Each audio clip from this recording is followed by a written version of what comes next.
Big ബോസിന് വന്നതിന് ശേഷം രക്ഷപ്പെട്ട മത്സരാർത്ഥികൾ ആരൊക്കെയെന്ന് നോക്കാം.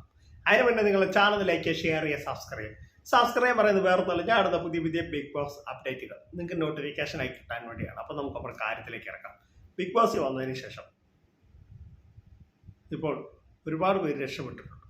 അതിൽ ആരൊക്കെയാണെന്ന് നോക്കാം. ഈ വർഷ സീസൺ 7 മത്സരാർത്ഥികൾ ആരൊക്കെയാണ് രക്ഷപ്പെട്ട മത്സരാർത്ഥികൾ എന്ന് പറയും ബിഗ് ബോസ് വന്നതിന് ശേഷം. അപ്പോൾ എനിക്ക് പറയാനുള്ള പേരുകൾ, നമ്മുടെ നെവിന് കുറേ സിനിമകളൊക്കെ കിട്ടി. നെവിൻ അതിൽ നിന്ന് രക്ഷപ്പെട്ട് എന്ന് വെച്ചാൽ നെവിന് കുറേ കടങ്ങളും നെവിന് കുറച്ച് പാവപ്പെട്ട വീട്ടിലെ ഇതാണ്, സാധാരണക്കാർ വീട്ടിലാണ് നെവിൻ. പക്ഷെ നെവിൻ ഇപ്പം മൂവിയൊക്കെ കിട്ടിയിട്ടുണ്ടെന്ന് നെവിൻ തന്നെ പറയുന്നുണ്ട്. പിന്നെ രക്ഷപ്പെട്ടത് ഷൈത്യയ്ക്ക് 1-2 മൂവി വന്നിട്ടുണ്ട് എന്ന് പറയുന്നത് ഷൈത്യ തന്നെയാണ് പറഞ്ഞത്. അപ്പോൾ അവരൊക്കെ കുറച്ച് ആളുകളിലേക്ക് എത്തി തുടങ്ങിയോണ്ടാണല്ലോ. അപ്പോൾ ശൈത്യയ്ക്ക് പോസിറ്റീവ് നെഗറ്റീവ് അവിടെ നിൽക്കട്ടെ, പക്ഷെ അതൊന്നും ഞാൻ പറയുന്നില്ല. പക്ഷെ ശൈത്യയ്ക്ക് മൂവിയൊക്കെ കിട്ടിയിട്ടുണ്ട്. പിന്നെ നമ്മുടെ എനിക്ക് കിട്ടിയ വിവരം വെച്ച് എനിക്ക് പിന്നെ ഉള്ളത് രക്ഷപ്പെട്ടത് നമ്മുടെ ഷാനവാസിന് കുറച്ച് പുതിയ പ്രോഗ്രാംസ് ഒക്കെ വന്നിട്ടുണ്ട്. പിന്നെ അക്ബർക്കും കുറച്ച് പാട്ടുകളൊക്കെ സിനിമയിൽ പാടാനൊക്കെ അവസരം കിട്ടിയിട്ടുണ്ടെന്നാണ് എനിക്കറിയാൻ സാധിച്ചത്.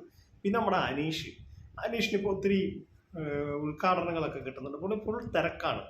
ഫുൾ തിരക്കാണ്. പിന്നെ അനുമോൾക്ക് തന്നെ നിങ്ങൾക്ക് നേരത്തെ അറിയാം, സ്റ്റാർ മാജിക്കിലൂടെയൊക്കെ അനുമോൾ ഒരുപാട് പേര് കാണാൻ ആഗ്രഹിക്കുന്ന ഒരു കുട്ടിയാണ്. എല്ലാവർക്കും അനുമോള് വെറുക്കുന്നുണ്ട്. പല ആളുകൾക്കും അനുമോൾ PR ആണ് എന്ന് പറയുന്നത് കഴിഞ്ഞ് കൂടുതൽ ആളുകൾക്ക് അനുമോളെ ഇഷ്ടമാണ്. അനുമോളുടെ വീട്ടിൽ ഇപ്പോഴും ആളുകളാണ്. അനുമോൾ എവിടെ ചെന്നാലും ആളുകളാണ്. ഒരുപാട് പ്രോഗ്രാംസ് ഒക്കെ കിട്ടുന്നുണ്ട്. പക്ഷെ സിനിമയെക്കുറിച്ചൊന്നും അനുമോൾക്ക് വന്നിട്ടില്ല എന്നാണ് അറിയാൻ സാധിച്ചത്. പിന്നെ ഇതൊക്കെ അവരുടെ നിൽക്കട്ടെ, ഏറ്റവും രക്ഷപ്പെട്ട ഒരു വ്യക്തി ബിഗ് ബോസ് കൊണ്ട് നമ്മുടെ രേണുസുതിയാണ്. സുധി ചേട്ടൻ മരിച്ചതിന് ശേഷം ഒരുപാട് വിവാദങ്ങളിൽപ്പെട്ട ഒരു സ്ത്രീയാണ് രേണുസുതി. പക്ഷെ അതിനുശേഷം അവർക്ക് ഒരുപാട് ബിഗ് ബോസിൽ വരുന്നതിന് മുന്നേ ഒരുപാട് നെഗറ്റീവ്, ഒരുപാട് തെറിവിളി, ഒരുപാട് ചീത്തവിളി ഒക്കെ നേരിട്ട ഒരു വ്യക്തിയാണ്. ഇപ്പം അതെല്ലാം മാറി. അവർക്കിപ്പം ഇന്ത്യയിലേ ഇല്ല, അവരിപ്പം വിദേശത്തും ഒക്കെയാണ് നടക്കുന്നത്. അപ്പോൾ രേണുസുതി ബിഗ് ബോസിൽ വന്നതിന് ശേഷം അവർക്കുണ്ടാകുന്ന നെഗറ്റീവ് എല്ലാം മാറി പോസിറ്റീവായി. ഇപ്പം ഒരുപാട് 2-3 സിനിമകളിലൊക്കെ അവർ അഭിനയിക്കാൻ പോവാണ്.